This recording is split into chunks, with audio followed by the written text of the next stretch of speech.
Missing लिंकचा जो बोगदा आहे पुणे मुंबई हायवेवर, त्याच्यावर 2 दिवसापूर्वी अतिवृष्टीमुळं किंवा जास्त पावसामुळं दरड कोसळली आणि त्या बोगद्याचा बाट्याबोळ झाला. म्हणजे ती वाहतूक तिथली खोळंबली.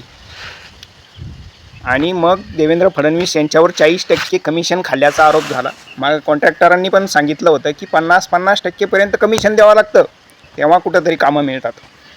मग 40%चं कमिशन खाल्लं म्हणून सोशल मीडियावर देवेंद्र फडणवीस यांना ट्रोल करण्यात आलं. आता ट्रोल करण्यात आल्यानंतर देवेंद्र फडणवीसच ते फडफड करायला लागले, कवट्या महाकालसारखे आरडायला लागले विधानसभेत. माझ्यावर आरोप करा, महाराष्ट्रावर करू नका, महाराष्ट्राचा अपमान करू नका, असं कवट्या महाकालसारखे आरडायला लागले, फडफड व्हायला लागली त्यांची.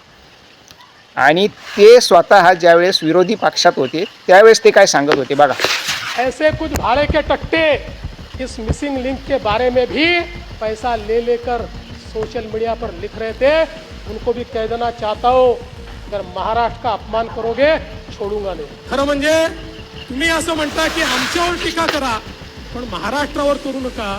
तुम्ही पहिल्यांदा हे मराठनं हा जो संभ्रम आहे ना तुमच्या काढून टाका. तुम्ही म्हणजे महाराष्ट्र नाही, तुम्ही म्हणजे मराठी नाही. तुमच्यावर आरोप झाल्यानंतर, तुमचं खोटं उघडं पाडल्यानंतर किंवा तुमची कमिशन खोरी जगाच्या पुढे आल्यानंतर तुम्ही म्हणायला लागले माझ्यावर आरोप करू नका आणि मी महाराष्ट्राचा अपमान करू नका. तुम्ही म्हणजे महाराष्ट्र नाही देवेंद्र फडणवीस. महाराष्ट्र खूप दिवसापूर्वीचा आहे, खूप वर्षापासूनचा आहे. तुम्ही चिल्लर आहे.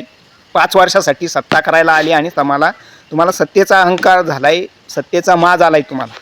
तुमचे आमदार, तुमचे मंत्री कशा पद्धतीने लोकांना धमक्या देतात. आणि तुम्ही स्वतः, आता मी हे शब्द तुमच्यासाठी का वापरले, कारण तुम्ही स्वतः राज्याचे पालक आहात. आणि तुम्ही काय सांगता, मी बघून घेईन, दम देता तुम्ही राज्यातल्या जनतेला. तुम्हाला थोडी तरी आहे का लाज? नाही मानणार मी, पण आहे का?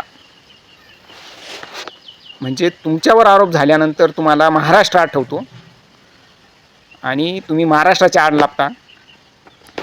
तर इतकी फडफड आणि इतकी तडतड चांगली नाही.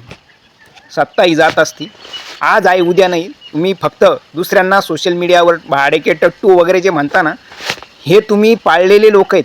आता हे तुमच्यावर उलटायला लागलेले आहेत. दुसऱ्यांचा मी इतके दिवस चारित्र्य हनन केलं, खोटे खोटे आरोप केले दुसऱ्यांवर, तेच लोक आता तुमच्यावर उलटायला लागलेले सोशल मीडियावरचे. तुमचीच IT सेल मी जे पाळून ठेवलेले ना, आता तेच तुमच्यावर उलटायला लागलेली.